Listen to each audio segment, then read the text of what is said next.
welcome back to our podcast, everyone. Today, we're thrilled to have Carrie Berk. Carrie already has a life's worth of accomplishments under her belt. It's no wonder Bella magazine declared her an ambitious and dedicated boss babe, and the Wall Street Journal dubbed her a community-minded young creator. She's a verified content creator across several social media channels, including TikTok, Instagram, Snapchat, YouTube, and Pinterest, with a monthly engagement of more than 100 million. A journalism major in college, Carrie is currently a reporter contributing writer for HuffPost, Newsweek, The Daily Dot, and others, on topics ranging from beauty and style to celebrity and sports. She has served as an on-camera correspondent for Tiger Bell and Girls Life, covering red carpet arrivals and interviewing celebrities at the radio, Disney Music Awards, New York Fashion Week, and the Teen Choice Awards. She's contributed to 17 magazine and Girls Life print and digital channels. She's acted on two Brat TV series, Stage Fright and Crown Lake, and she's a best-selling author on children's book author with 21 books to her credit. She penned her first book, Peace, Love, and Cupcakes, in 2012, the Cupcake Club series, and went on to publish 12 books, which she sold 300,000 copies worldwide. It became a award-winning off-Broadway show and featured section in 2017 New York Music Festival.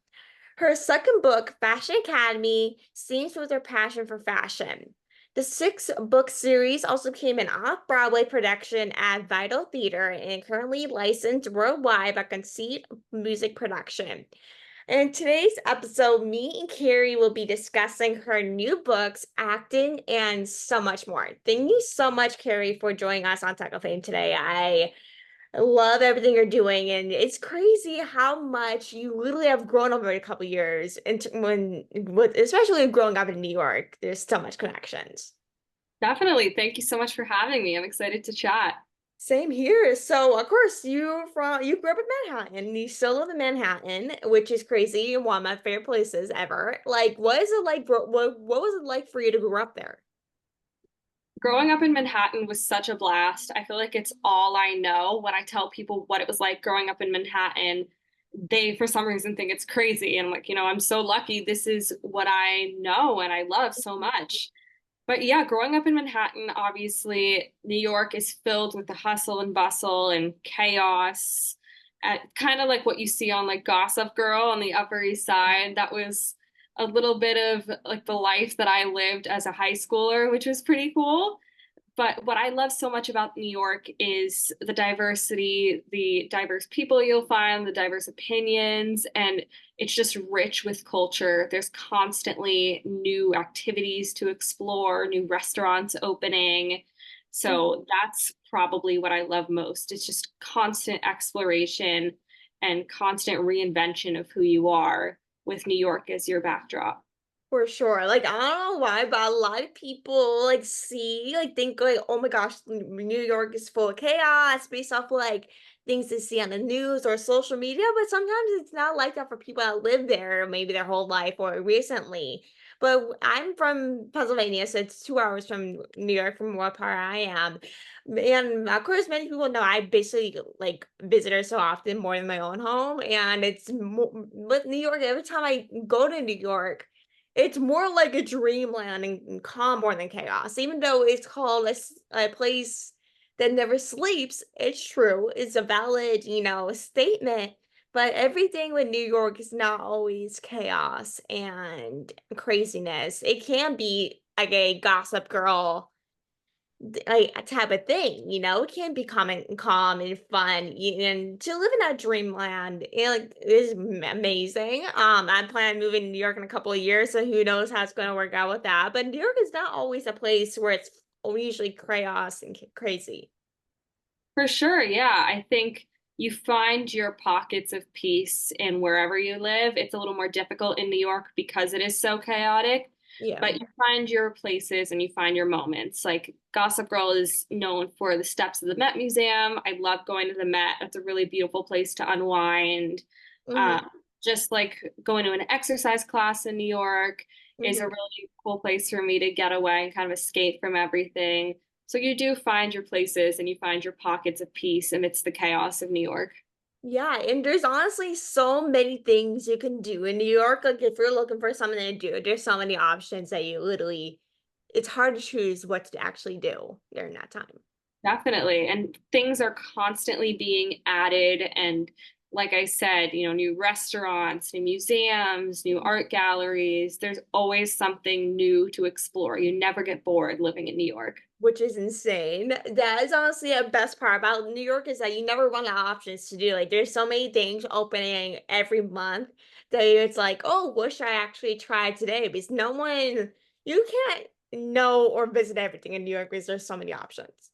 Yeah, that's why I've been living here for 21 years and I feel like I'm still learning new things about New York and exploring new neighborhoods, which is always very exciting.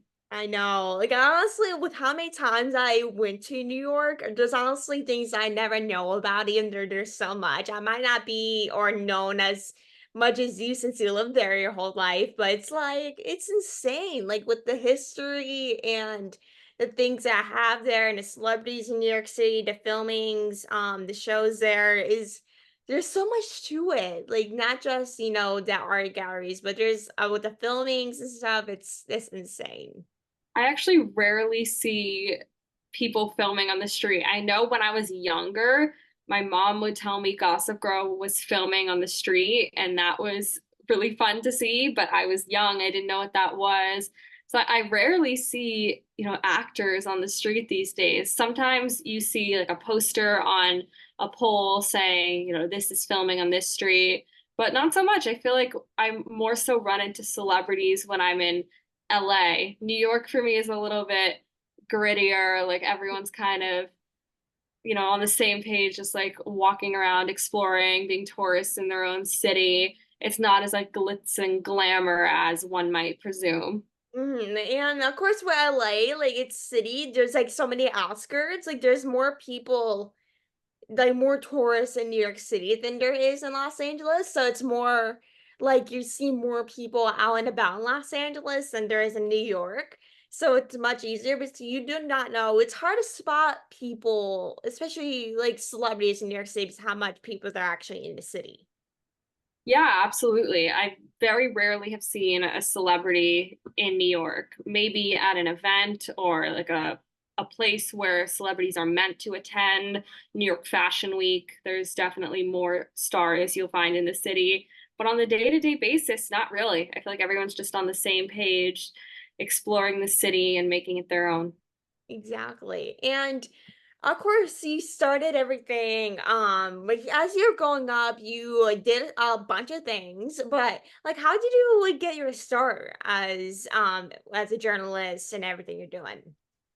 So I started writing when I was 8. I was learning about realistic fiction in school, and something about writing just really interested me. This idea of placing, real life themes in fictional scenarios. So I started off with this idea of realistic fiction, and that is really what intrigued me about writing.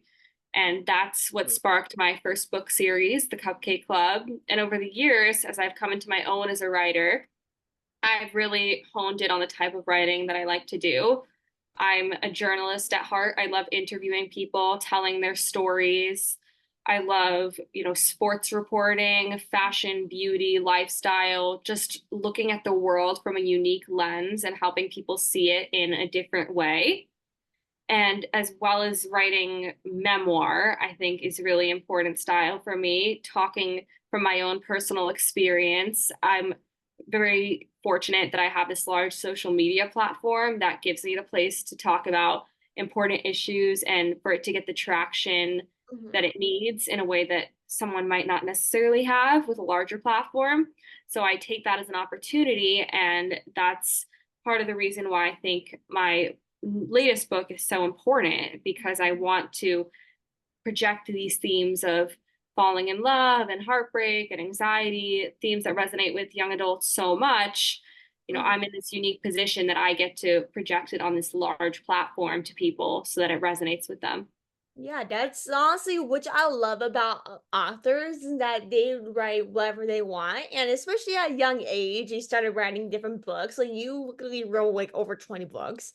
in such like in under like probably like 10 years, which is insane. That's something that I personally cannot do. But you literally wrote like serious memoirs, like you basically wrote everything that people can think of. But especially with your newest book that you came out with, that we'll be talking about in a bit, but it's something that a lot of people deal with to this day, and I personally have dealt with personally. And it's something that I know a lot of people, especially young girls, deal with, especially nowadays.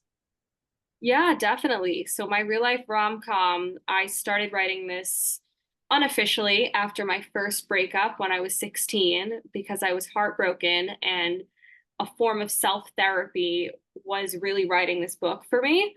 So I just started writing down everything I remembered about the relationship, trying to make sense of it all. And it was a diary entry that I just put away. And I told myself that if I ever needed a reminder that there is love out there, I would look at it. I looked at it when I was 18 because I was very lonely in quarantine. And reading that diary entry all over again really sparked me to continue writing about my experiences because I realized, there's a lot of situations that I've gone through and dates I've been on where I didn't get closure. And a lot of other people could relate to that as well. So I started writing everything down that I could remember and soon realized it was more than just a form of self therapy. I mean, there's the first book out there that's really by a teenager for teenagers Mhm, about love and dating and relationships. It is the Gen Z Sex in the City. mhm, So I just kept, writing every dating experience I went on that was kind of a failed experience. I wrote it down and it helped me make sense of it all while also I knew it was going to help other people. And that's how rom-com came about. And it all comes to a head at the end of the book in chapter 14 called The Journey to Self-Love, when mhm, I go through my first anxiety attack and I realized that I'd been chasing love outwards this whole time when really I needed to be working on myself and practicing self love. And once I started to practice self love, that's when I really felt prepared to take on the dating scene in a new light. mhm. And to really go to an approach is so much healthier than just not realizing and having anxiety attacks and realizing like love, like your love life is not your whole life. Like self-love is something that, a lot of people need to realize when going from relationship to relationship is that relationships is not your whole life. I know a lot of people sometimes think that, oh my gosh, I just got broken up with. I need to find someone else to date with so I don't be lonely. But that's not always case, like, you need to love yourself before you, be with someone because who knows what's making you lonely, yourself or just being with someone else that doesn't love you for who you are. And that's something that you really explained in your book is that, like, you really loved yourself even after dealing with a breakup at such, like, a young age and trying to navigate that through your teen years is something that I know not a lot of people deal with because I know, like, people think, "Oh my gosh, I'm a teenager, I should be dating, going out with guys, going on dates, doing stupid things." I'm just like, "What is up with that now?" Like, it's like not everything's about relationships. It's something that I'm still trying to process at some points. I need to tell myself, like, "Okay, like, do I wanna live a life or do I wanna live my life on relationships that it's probably not gonna last long?" I think to a teenager, it's easy to feel like relationships are everything. Mhm, Hormones are high, you're going through all these big growth changes and you're exploring relationships for the first time. And I think that's totally valid. And I think teens have the right to explore their sexuality, explore their relationship preferences, and really learn who they are. I mean, this is the time to do it. This is the time to experiment. And my real life rom-com shows that it's not all going to be perfect. I mean, you're going to fall down, you're going to make mistakes, but this is the time to do it because after every situation, after every one of these chapters, I come to this conclusion where I realize that this was not the man for me, but here's what I learned. And here's what you can learn from this situation. And yes, it all starts with self love, loving yourself, and loving yourself through your mistakes. I mean, we almost hear it as a cliche these days that you can't love others until you love yourself. But self love is loving your flaws, it's loving your anxiety, it's loving the parts of yourself that aren't necessarily so pretty. Self-love is more than just, giving yourself a facial or a nice bath at home. It's kind of more wholesome than that, although that is an important part of it too. No, so well said. Like, of course, every relationship that you are in is a learning experience. Like, not everyone is not gonna learn everything just on one relationship. Every relationship is different from others. Like, of course, there's definitely similarities, but every person that you date is definitely a learning experience. For some, especially a teenager, you're literally learning different in and out relationships and growing up. Teenagers are made to be mistakes, or not mistakes, but that's is a big part of being a teenager is that you're gonna make mistakes that you wouldn't have made when you're younger because that's a part of life. Like that's a time where you learn and really make mistakes. So when you're an adult, you will learn not to make those mistakes when you're older. Yeah, I think we see all these rom-coms out there that might be a little misleading because every single one has a happily ever after and they're highly romanticized, which I can relate to a lot. I'm a hopeless romantic. Every Mhm. single one of these dates I went on, I immediately was thinking forward, can this work out? Can this turn into a relationship? And just romanticizing the hell out of each date, talking about how they sweep me off my feet and the magical lights and all this. You'll read that part of the book as well. But at the same time, a rom com is more than that. It might Mhm. not necessarily have a happy ending. A real life rom com, my real life rom com, is when you realize that you're going to make mistakes and when you realize that a real relationship is founded upon your imperfections and loving each other for your flaws. It's not just a surface level love, it's not just adrenaline. It's finding someone who you can have real conversations with. It's accepting the fact that you might disagree sometimes. It's accepting the fact that you have to love yourself before you can love the other person. So that's the conclusion we get to at the end of the book, realizing that a rom com is more than just what we see in the movies. That is so well said. Like, of course, you did some acting work as well, on some brat projects. But has any of those movies that you watched or even shows really impacted, the way you act or the way you saw things? I mean, of course, Sex in the City has a huge impact on me. I was named after Carrie Bradshaw, so it's kind of in my blood. So, yeah, I think a lot of the ways I look at relationships are similar to Carrie in that we romanticize things and also we kind of go into relationships blindly without looking and often like take the leap, even if it's not good for us. That's something that I did time and time again, and I saw Carrie doing the same things.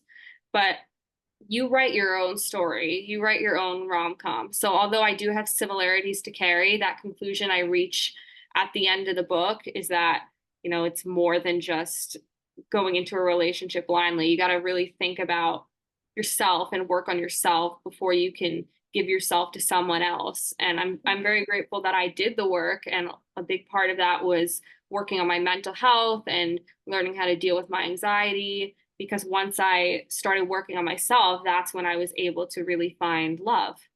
I honestly was the same way. Like the more that I grew up, the more I realized that not everyone that I am with is going to make me satisfied with myself. Like the person that will make you more satisfied is yourself because you can't rely on people to make you happy. Because that is not healthy. Because of course they're just gonna play with your emotions, and then you're not gonna be happy when that person's not talking to you anymore. If that happens, that's not always gonna happen, but sometimes it does.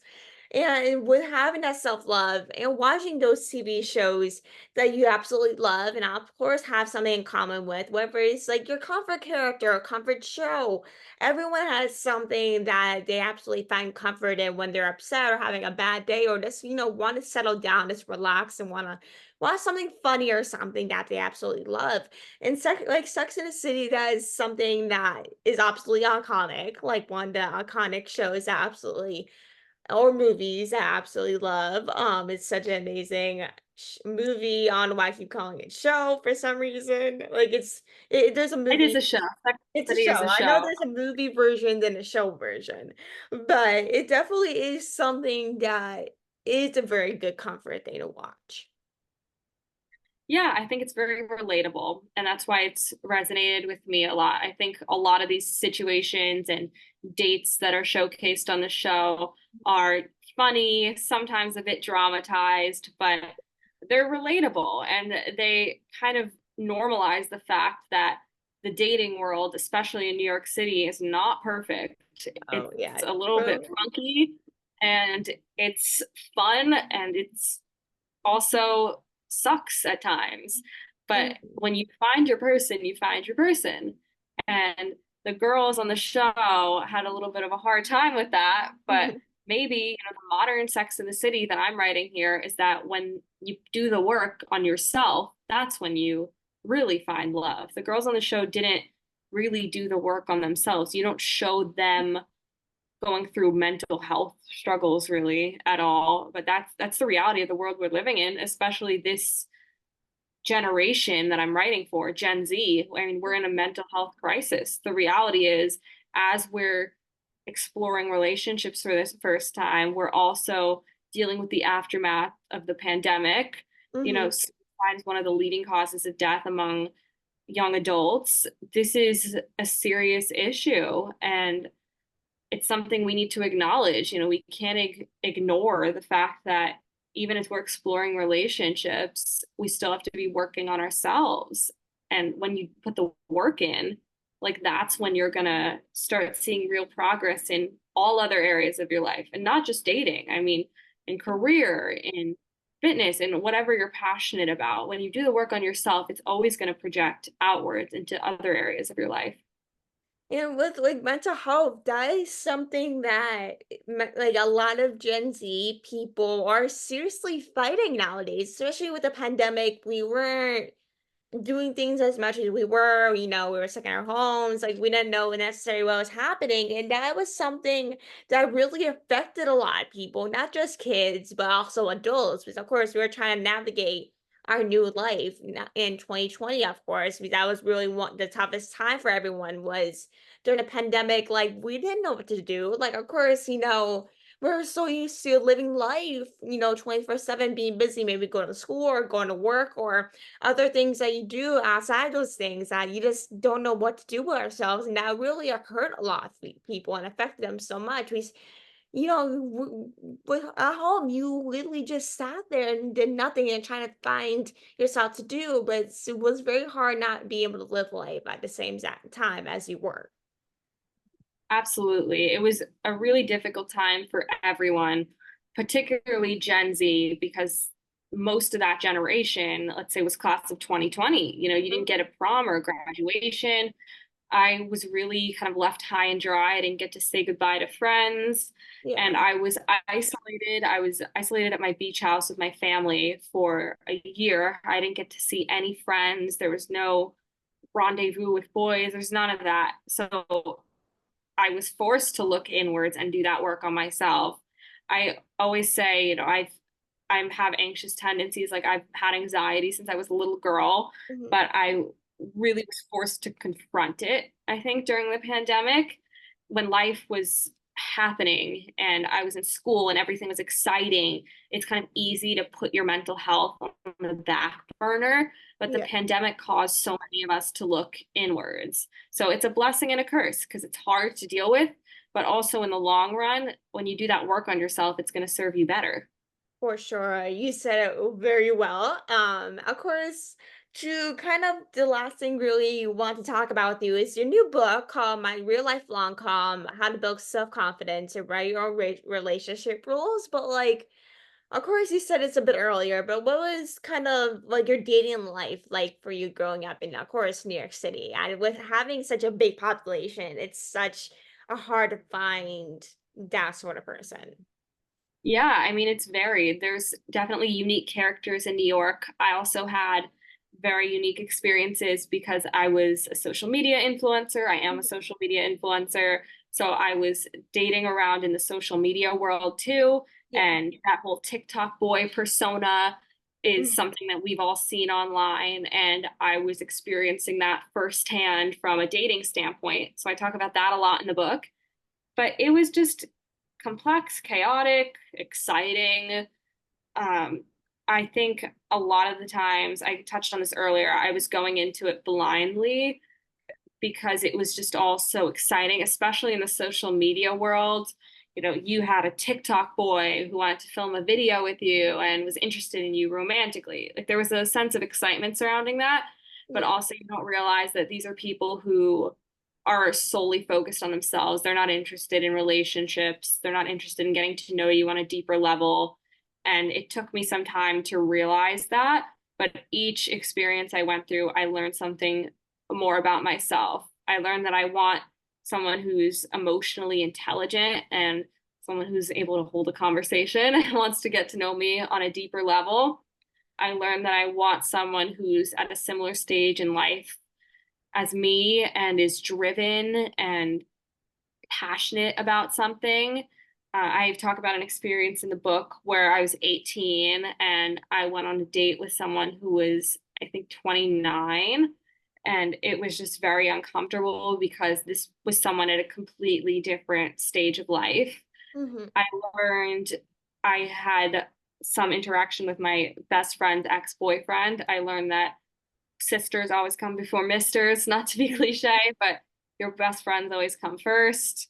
There are a lot of different things I think I learned along this journey. And like I said, this started off as self therapy. I was talking through it with myself in the form of diary entries. But the more I wrote, the more I realized this would resonate with other people. And these are themes that everyone needs to hear to feel like they're not alone in their dating journeys.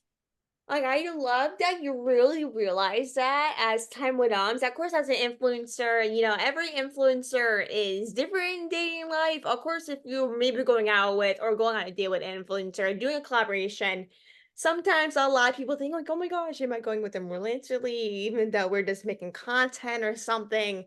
Because when you're doing collaborations with other creators, sometimes you're like, "Oh my gosh, is this gonna last? Like, let's see how this goes."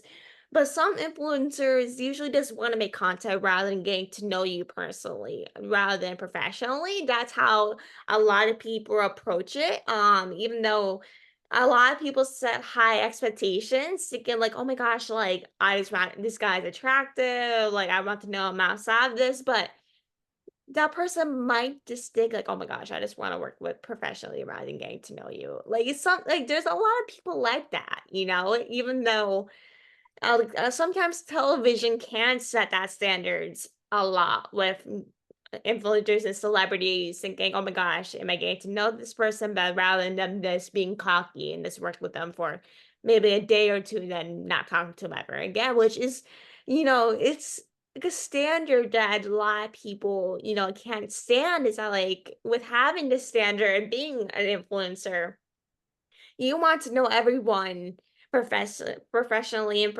personally, but sometimes people don't want to be with that rather than just professionally. Yeah, I mean, we've seen so many TikTok relationships Mm. exposed on our For You page, people who are only in it for a business interaction and not genuine relationships. And that's just setting a poor standard for the rest of the world.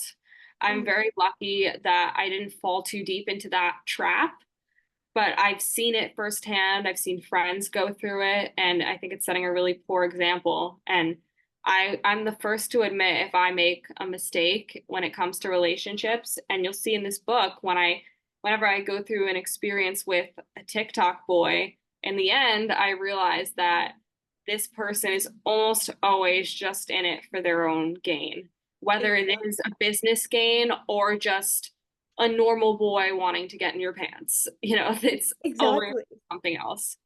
Like, those are honestly two of the things that a lot of guys, I personally see is that they just want to get in your pants or they just want to be with you for personal followers or personal gain or whatever it is. Like, that is something that I see very often with people is that, like, they'll use you for money or followers or they just want to get, well, usually using getting your pants. Like, that's the two most things that a lot of people see.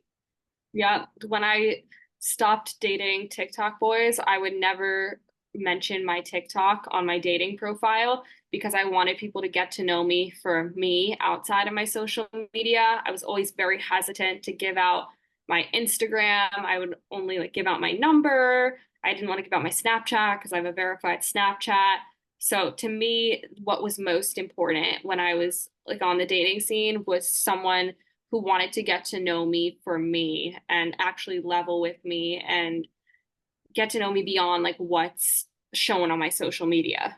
And like that is honestly, I'm on the same boat. Because whenever like I'm talking to somebody or hanging out with somebody, I barely mention that I do podcasts or whatever. I do because once I mention it to someone, they're like, "Oh, what celebrities do you know? Like who? What people do you know?" I'm just like, here we go again. That's why I don't like to mention that because that's like sometimes a lot of people mention when you bring things like that up. It's like, oh, how many followers do you have? Or how many people do you know? Who did you meet? Like that is something that sometimes I see, and I'm sure you see as well, is that like that is a big reason why I barely mention what I do until I get to know you better, is that like I hate when people just ask me questions like that. Like I don't care saying who I know.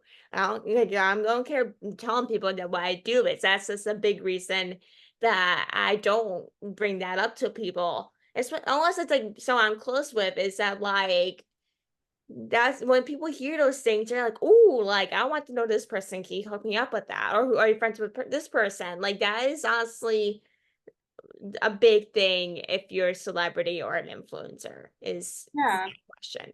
I tell a story in my book about how I was on a date with someone and the guy realized I was an influencer and asked me for Addison Rae's phone number on our Oh date. my gosh, And I really? sent him home. Yeah. Oh my gosh, that's insane. That is Very insane. awkward. I'd also be like, I'm leaving. Bye. Just Yeah. yeah. Very awkward. I think ask her yourself. Like, I Yeah. mean, unless you know personally, then that's a different story. But I think that's honestly a big the best part to wrap this episode. I hope everyone enjoyed this episode. I literally loved having Carrie on today's episode. I hope everyone enjoyed listening, and I definitely want to do a part two. I'm definitely buying her book because that's something I definitely think I would enjoy. And of course, I think there's gonna be a bunch of juicy stories in there that I think I would die for, honestly. But I Yeah. really appreciate you so much for coming on and taking time out of your busy schedule to join us today. Yeah. Thank you so much.